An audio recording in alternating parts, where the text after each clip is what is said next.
Esta semana, eu estava respondendo algunos comentarios en las redes sociales. Y tú sabes que en las redes sociales la gente suele compartir cosas.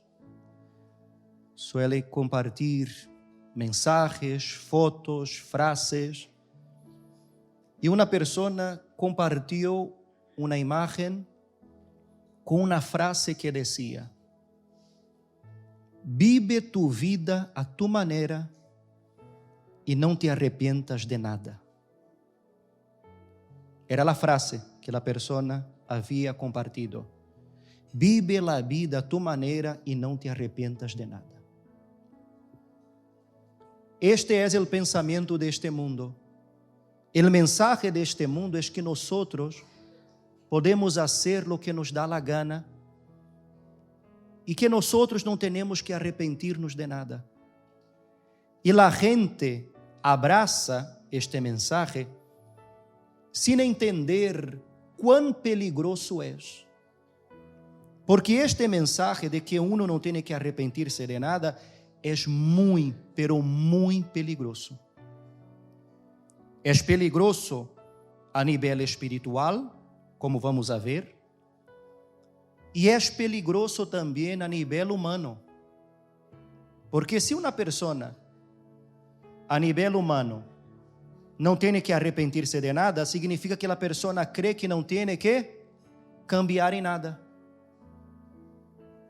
Ou seja, que a pessoa crê que tem a razão, aun quando hiere a los demás, hiere a sua pareja, hiere a seus hijos, hiere a seus padres, com seu mal comportamento, a pessoa crê que tem a razão. Por isso que vivimos em meio de uma geração que cada dia que passa se vuelve mais egocêntrica. A gente deste mundo só pensa em uma pessoa. Que pessoa é esta? Uno mesmo. E ha deixado de pensar em sua família, em sua pareja, em los demás, em seu prójimo. E principalmente ha deixado de pensar em Deus. Por isso que o mensaje deste mundo é completamente opuesto ao mensaje de Cristo. Porque o mundo diz: não te arrepientas de nada, lo que te dê a gana, hazlo e não te arrepientas. Pero vemos que o mensaje de Cristo é completamente opuesto. Mateus capítulo 4, versículo 17, diz: desde entonces Jesús comenzó a predicar y a decir: arrepentíos, porque el reino de los cielos se ha acercado. O sea que en el inicio de su ministerio, el primer mensaje, la primera prédica de Jesús, ¿cuál fue? Arrepentíos. Esta foi a primeira prédica de Jesus, foi o primeiro mensaje de Jesus: arrepentíos. Porque o arrependimento é muito importante para a vida de uma pessoa, tanto a nível espiritual como a nível humano. Porque se eu quero cambiar, ser um melhor padre, ser um melhor esposo, ser um melhor hijo, ser uma melhor pessoa, eu tenho que entender que tenho que cambiar. E não há cambio se a pessoa não se arrepende de los errores que ha cometido. E a nível espiritual, o arrependimento é muito importante, porque é o arrependimento que conduz a la salvação. Se a pessoa não se arrepende de nada, como será salva? Por isso que Satanás, porque este mundo yace no maligno, habla a las personas: não tens que arrepentir-te de nada, tu eres como tu eres.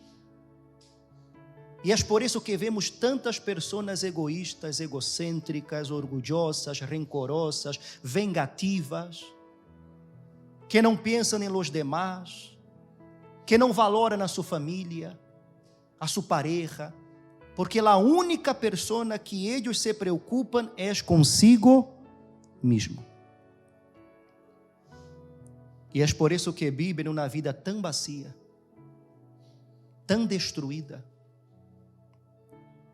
Porque não hemos sido criados para viver para nós outros, hemos sido criados para viver para Deus.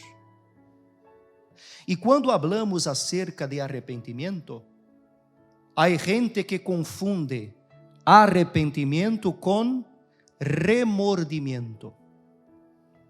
Há gente que não sabe qual é a diferença entre arrepender-se e sentir remordimento.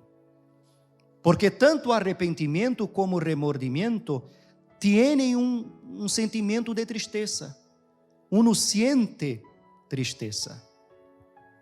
Pero este sentimento de tristeza, que é igual a los dois, llevan a la persona a caminhos diferentes. Porque uno lleva a la persona a um caminho de muerte e el outro lleva a la persona a um caminho de vida.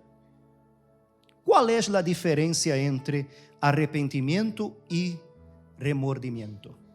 Veamos o que diz a palavra de Deus em 2 a los Coríntios, por favor, capítulo 7, versículo 10, por favor. Tu vas a entender por que uno lleva a la vida e el outro lleva a la muerte. Mira o que diz aí. Porque a tristeza que é conforme a la voluntad de Deus, produce um arrependimento que conduce a la salvação, sin dejar pesar. Pero la tristeza del mundo produce ¿qué? Muerte. ¿Qué es el arrepentimiento? El arrepentimiento es cuando la persona siente una tristeza por los pecados que ha cometido. Y esta persona reconoce que lo que ha hecho no está bien y la persona decide dar la media vuelta y volverse a Dios. O sea que quando a persona se arrepende verdadeiramente, ella não apenas se lamenta de lo que ha hecho, de los pecados que ha cometido, pero la persona decide, yo tengo que buscar a Deus e cambiar. El remordimiento es diferente. ¿Por qué? Porque en el remordimiento la persona siente tristeza por lo que ha hecho, o porque ha sido descubierta y se siente avergonzada porque le descubrieron por lo que ha hecho.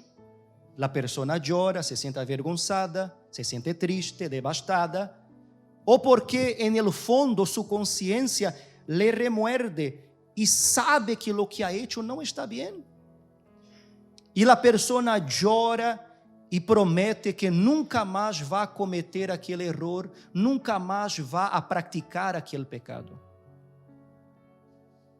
E uma semana, 2 semanas passam e a pessoa consegue deixar aquele erro, aquele pecado por algum tempo, pero mais temprano ou mais tarde a pessoa vuelve a cair en el mismo error. ¿Por quê? Porque em realidade a pessoa não se arrependeu, a pessoa apenas estava remordida. Era um remordimento, e o remordimento não se traduz em um cambio, porque não leva a la persona a volver-se a quem? A Deus.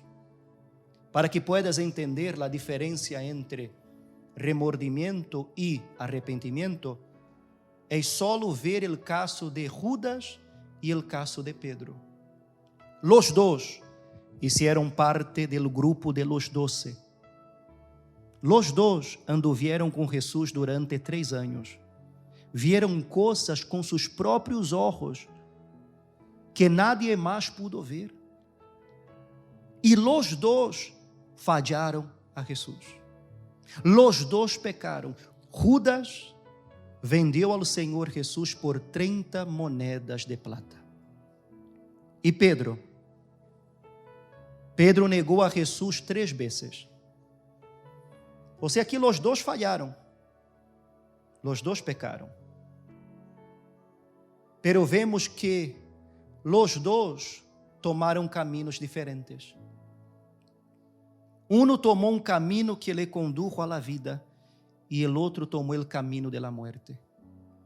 Judas, depois de haber vendido a Jesús, llorou. Sintió pena por lo que había hecho, reconoció que había entregado un inocente en las manos de sus verdugos y hasta devolvió las 30 monedas de plata. Judas não se quedou com as moedas de plata, Judas devolvió las monedas de plata. E em seguida salió e se ahorcou, se quitou a própria vida. E Pedro também falhou a Jesus, le negou, pero a Bíblia mostra que Pedro llorou amargamente, se arrepintió de lo que havia hecho, se volvió a Deus e foi restaurado. Quando Jesus ressuscitou, a primeira persona por quem Jesus perguntou foi por Pedro. Jesus disse: avisa a Pedro que eu he ressuscitado, que quero charlar com ele, que quero conversar com ele, que quero vê-lo. E quando Jesus le viu, não foi para condenar-lhe, não foi para acusar-lhe, foi para restaurar a Pedro. Pedro foi restaurado, Pedro foi cambiado por Deus. E aquele homem que delante de la persecução, delante de pessoas que lhe perguntaram: tu eres discípulo de Jesus? Ele se acobardou porque tuvo medo. Que é lo que a gente vai fazer comigo se sabe que eu sou discípulo de Jesus? E por isso, com medo de lo que le iban a hacer, negou conhecer a Jesus. Este homem que se acobardou e negou a Jesus, nunca mais negou a Jesus. Por isso que vemos um Pedro em los Evangelhos e vemos outro Pedro en el libro de Hechos.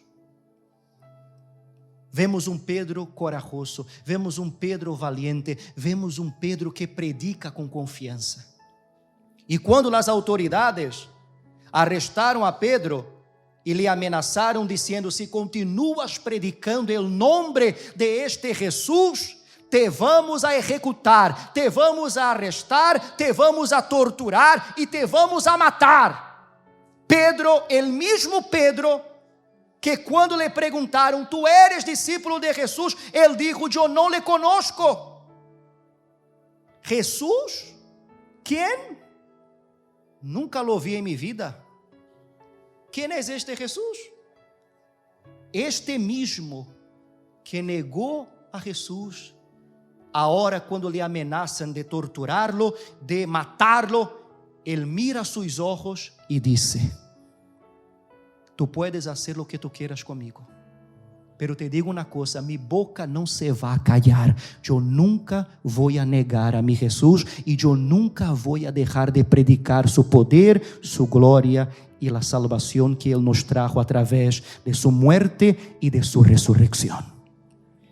Ou seja, que este homem cambiou completamente. Pero por que cambiou completamente? Porque ele se volviu a Deus. A vezes queremos cambiar, pero queremos cambiar a nossa maneira, com nossa força. Decimos: não, eu sou forte e eu posso cambiar. E este orgulho de que eu posso cambiar solo é o que hace com que a pessoa nunca consiga cambiar. Tu sabes quando uma pessoa cambia?